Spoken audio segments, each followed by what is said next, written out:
Hey everybody, it is Jason, and today I am here with one of the masterminds behind, I think, one of our longest running sponsors for the convention. I'm talking, of course, about Heroic Maps. How are you doing today, Joe? I'm really good, thanks. Good to be here. Good, fantastic. And I can see, you've got one of your maps in the background. Is that, tell me what that one is. That's one of our Patreon exclusive maps. That's something called Garbleguts Palace, which is a sort of like a Goblin's underground cave palace. Awesome. And am I right that with your Patreon, because I did have a little look at that, all just maps completely exclusive for your Patreon? So yeah, our Patreons get for $5 they get 3 maps, 3 exclusive 20 by 30 or 20 by 20 maps, and extra bonus tiles and little things and stuff. That's a good fantastic. Deal. That's fantastic. I'll leave a link as well in the description in case any of you want to head on over to their Patreon. But let's go back to your humble beginnings, because I know that you guys, you produce a lot of maps now, especially as now you're working full-time with this company. But tell me about 2013 and sort of what made you decide to start this business? It sort of began when I was browsing eBay and I saw a listing for HeroQuest, and I played HeroQuest when I was a little kid, and I still had the miniatures and stuff for it. And I thought, that'd be really good to get that. And I got the HeroQuest, and I played with my wife Sarah, who's our business partner. And we played HeroQuest, and we thought it'd be really good to expand on it. So I thought, what I'll do is I will make polystyrene. Like dungeon tiles and walls and things. And I started making these things, and they weren't very good. And they took up loads of space. We had boxes of this stuff everywhere and stuff. And Sarah said, well, why don't you do things in Photoshop? Because, you've done Photoshop for a long time, to try that. So I started to, I made a simple HeroQuest style map on that. And I thought, well, here's DriveThru. I've heard of DriveThru. Why don't I put a few on DriveThru and just see if they just even cover the costs of printing them ourselves. And people like them. And so we thought, this is quite cool. Let's make some more and stuff. And to start with, it was just what we were making for our own HeroQuest games we were putting online. And then people started to buy more of them. We thought, this is quite cool. And then we expanded. And over time, we brought in more ranges, and we started to do it sort of more as still a hobby, but more of a full-time thing. And then 6 months ago, I went full-time because it had grown enough for us to do that. I was a teacher. I was a science teacher, and being able to go full-time making maps and working with Sarah at home all the time is brilliant. Yeah, I used to be a teacher as well, so I completely get that. That's awesome. What did you teach? I used to teach music. So obviously not related to science or anything like that. Although actually in some ways music could be. Yeah, that sound in year 8. But yeah, I guess lots of teachers do have these sort of these creative outpourings as well, and it's really fantastic that now you can do this full time. So in terms of your sort of your range then, because again it is huge, and I'm not surprised frankly that it's exploded so much considering just how much you bring out. A lot of your maps are fantasy orientated, but I believe you are now expanding your sort of sci-fi range. Is that right? Yeah. So we started bringing out some sci-fi things about 2 years ago, but it is sort of still growing. We've only got, I think we have something like 390 maps on DriveThru, and about 40 or 50 are sci-fi. So it's still like the sort of poorer cousin, but we are expanding more because people, have often emailed us and said to us, "Oh, we love your maps, but we play Traveller, or we play Starfinder, or we play, have you got anything for that?" And so we've started to expand that. I mean, we have got our Patreon also has a sci-fi tier. So if you want our maps as well and you want sci-fi ones, we bring out exclusive sci-fi things there. But also, I mean, we're in the infancy of starting up a Starfinder campaign ourselves in our own sort of family games. And so that always is a driver for us because, if we're making maps for our own games, we wanted to work on them. So having a Starfinder campaign we're going to be starting soon is going to be pushing us to make even more sci-fi stuff. Mm. And when I was taking a look at your bundles as well that you're donating, there's a couple of really nice sci-fi pieces in there. They kind of give off like almost more of an alien vibe to them, like a sort of a horror. But I'm assuming as well with sort of Starfinder and adapting to that, you've got sort of more grandioso space opera stuff in the works. Yeah, it's nice. I mean, we're quite heavily influenced by sort of Star Wars. We do like Star Wars lots, and so that sort of level of the sort of like level of sci-fi with the tech and the elements of fantasy in there, and you know, like the fact that you could have you know, if you've got a whole universe to play with, you can have areas which are actually quite primitive in their sort of technology that look like they could fit in a fantasy setting because they've got, like, you know, mud huts and stuff in the jungle, but also then you bring in some sort of technological elements to it, and it has that sort of character of Star Wars. I was going to say, yeah, because you have a lot of different maps, and you always put sort of very clearly what it's for. So you might have like a pumpkin patch, like I remember from last Halloween, you had something like that in there. Yeah. But then, as you said, they're very, very customizable in that you can take some sort of sci-fi sort of, I don't know, mushroom type place and put it into somewhere fantasy related. I mean, in terms of being able to customize, I'm assuming that with every system, these can be sort of slotted in and. Yeah, I mean, we do try and make the maps quite versatile for, you know, a variety of games. So people often ask us about like Victoriana, steampunk style maps and things. And so some of our recent sort of houses and mansions, we have a set called High Edgemore Hall, which is a 5-level massive mansion with grounds and everything to it, and we deliberately tried to pitch a level of architecture and furnishings that could fit in a late medieval sort of setting, but equally wouldn't look out of place as a Victorian setting, because, you know, you have antiques in those sort of houses. And so we try and make furnishings vaguely ambiguous so that you know that you could use it on a sort of like broad range of settings in those sort of things there. We're not going to, you know, put in something into it which is so anachronistic that you would never use that in a medieval setting. And equally, the furnishings aren't that advanced or that fancy that you wouldn't, you know. I mean, we really like, Sarah and I really like history. And so we go to lots of castles and stately homes and ruined abbeys and those sort of things. And we take inspiration from what we see there. And so obviously when you see a castle, you know, we're in the UK, so we're very lucky that there's castles everywhere and houses everywhere and stuff. But often when you go into them, they've been furnished not necessarily the same period as the house. So the house might be a 16th century house, but the owners then in the 18th century put in sort of new furnishing and stuff. But we take inspiration and say, well, look, that looks too modern here, and that's a more sensible style here. And we sort of gauge based on how we see real places, on how to bring out areas to cover a wide range of time periods and sort of therefore work for whatever game system you're using. And then you've got things like with the fantasy stuff in particular, you've got sort of different ecosystems, different habitats for different types of monsters. So I know you do a lot of goblin stuff, for example.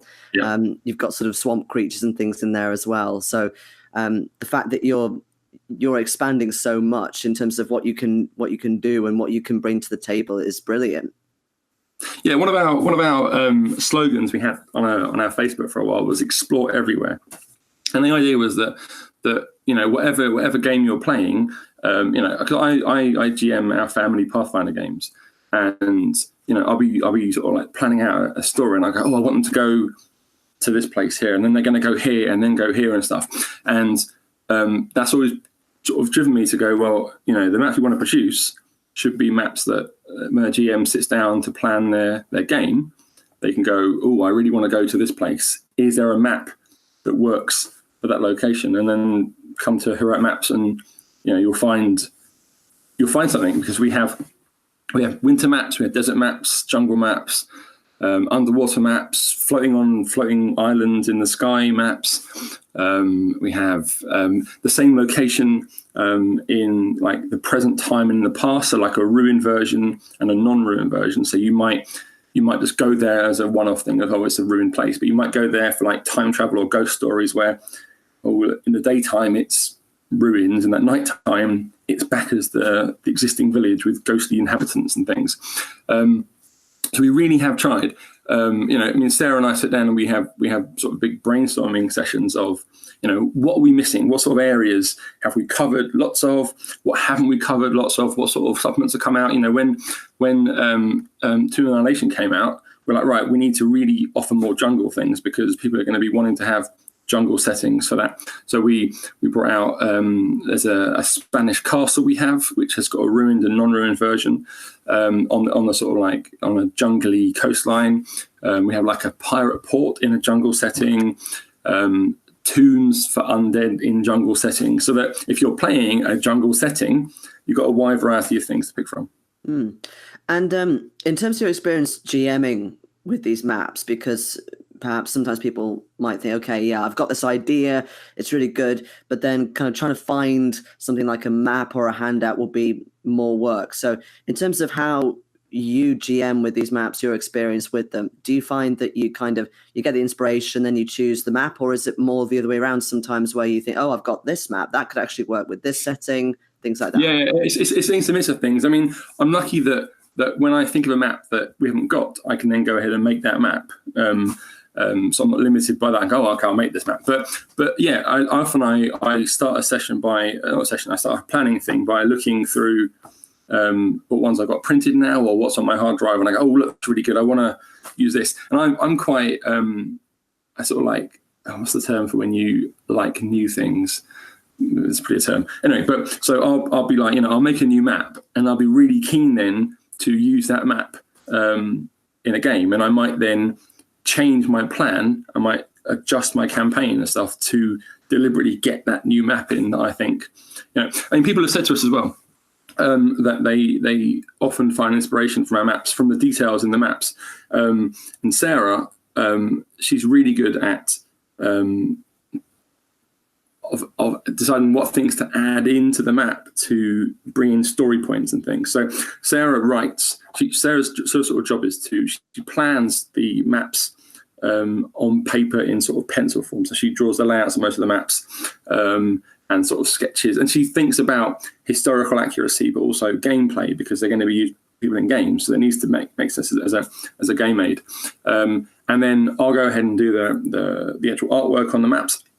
And then Sarah comes and looks at them again, and she'll say, what if you had this thing on the table here? What if you put a key in this room? What if this was covered by wall hangings? To sort of give ideas to GMs when they look at the map and they see things, they straight away see story ideas. And then when their players are using the maps and they're playing around on that, they go, "Ooh, there's a thing on the map. There's that room's got a painting on the wall that looks weird. I'm going to investigate that." And that drives story points for GMs and for their players. Yeah, and I was going to say as well, there are some people who very much love things like terrain maps, miniatures, even 3D stuff. But then you've got people on the other end of the spectrum that really like the theatre of the mind. Yeah. For me, things like sort of tiles and maps kind of sit more in the middle. But in terms of your maps in particular, because way back when I used to use sort of a couple of Pathfinder maps, D&D 4th edition maps, I think. But yours have a lot of detail in much more than those do. And it's almost like you peel away layers with your maps, and that you see the overall terrain, you get the general idea. There's beautiful sort of lighting in there. There's, as you said, all these little tiny details that you put in, which you might not even notice to begin with. But also in terms of GMs and getting ideas from it, is it still possible for a GM to basically say, actually, no, I'd rather do this? And have you ever sort of run into any confusion over, because there are so many details and somebody spots something, for example? I don't think so. I mean, I think people are sort of able, if they think the map is largely a good fit for their game, but they don't want a certain feature, they are quite good at just ignoring those things and going, well, no, that key isn't there or something. Or, I mean, people often will say to us, oh yeah, I used this map, but I used it in some setting we hadn't even imagined, some sort of use, and they said, oh, I pretended it was underwater. So it might actually be like a forest house, and they said, oh, I just told them outside was kelp forest. And so I think, if you've got players who who are happy with a bit of theatre of mind in there. It's quite easy to use them as a starting point, to see the map, to take inspiration from it, to use it for tactical things in games, but also then to go, I'm going to imagine this whole place is somewhere a bit different, and I think it still works. Cool. Now tell me, because I'm curious, what is your biggest map that you've got at the moment? Do you mean biggest as in size? Yeah, biggest as in size. We have a range of maps called our giant maps, and when they're printed out, they're 50 inches by 50 inches, which is the biggest sort of single sheet map. Things like our High Edgemore Hall, in total floor space, are bigger, but they're multi-level. So the ground floor is 30 by 30 inches. There's a garden, which is also 30 by 30 inches. And then each level of the house, a basement and the top levels, are also 30 by 30 inches. And there's 4 levels on top. So that actually, if you were to lay that out, that would be a sizable map. Equally, we've got our modular range, and our modular range is one of our biggest selling ranges. And they consist of a set of, say, 60 or 70 tiles of varying sizes and shapes and dimensions and things, which allow you to build essentially infinite dungeons and stuff. And so we have like an abandoned dwarven mine inspired by Moria. And so in that set, you've got actually 4 sets. You've got like a mine corridor sort of section, and then like mine chambers, like big grand mining rooms with like ledges and gaps and stuff, and like a old dwarven hold, and the Khazad-dûm bridge and those sort of things.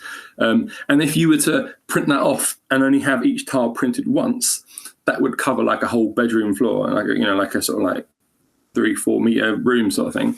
And also you could print those multiple times. And so, I mean, someone who uses our maps on a VTT on Roll20 sent us a JPEG that he had made of, he had taken this dwarven set and he had built a layout of this ridiculously big mine. It would have taken years to explore it.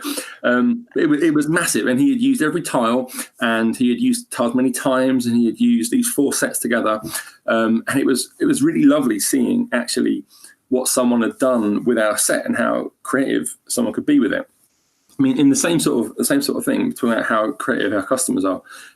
We have on our Patreon, we have every month we have a competition for picking an alt version of our main map. So we decide the main map of the month. We're going to say, right, this is going to be.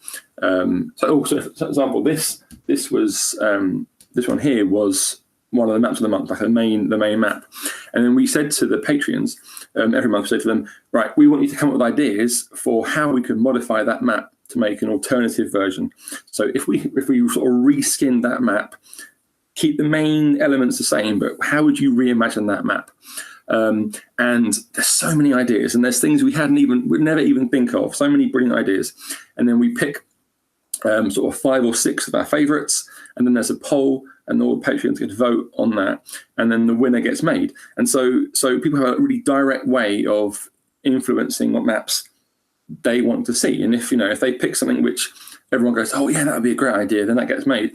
The alt for this was a lizard man swamp, and it was brilliant. So we had this area here became like flooded swamp water, and there was like a hatchery for lizard men up here, and like little mud huts with tortoise shells and stuff on it. That was really, really fun to do. And the second place on that poll was like a pirate secret hideout. And we loved that idea so much. It's a close poll that we made that one as well. And that's on Drive-Thru. That's called Captain Bastide's Den. And that's on Drive-Thru.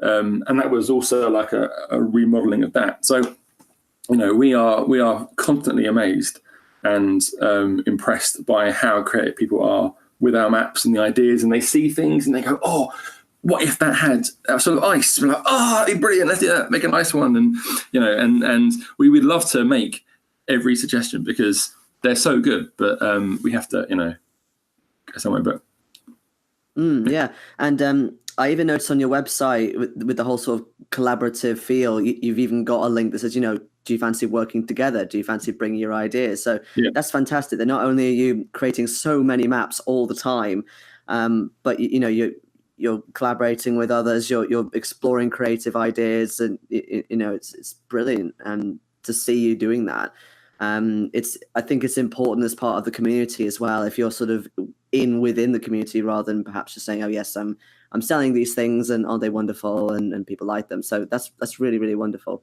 Yeah, we got to work with Absolute Tabletop a little while ago on their Oath of the Frozen King Kickstarter, and so we've done a few things there before. We've done a few little one shot, sort of 1-page, 2-page things. There was they had one called Horror in Misty Hollow, I think it was called. It was like a Halloween thing a few years back, and they worked with us about a map, sort of including maps in there. And then our biggest thing with them was making a modular set of the dungeon tile set that John Pintar had sort of designed as an isometric diagram of this underground frozen dungeon.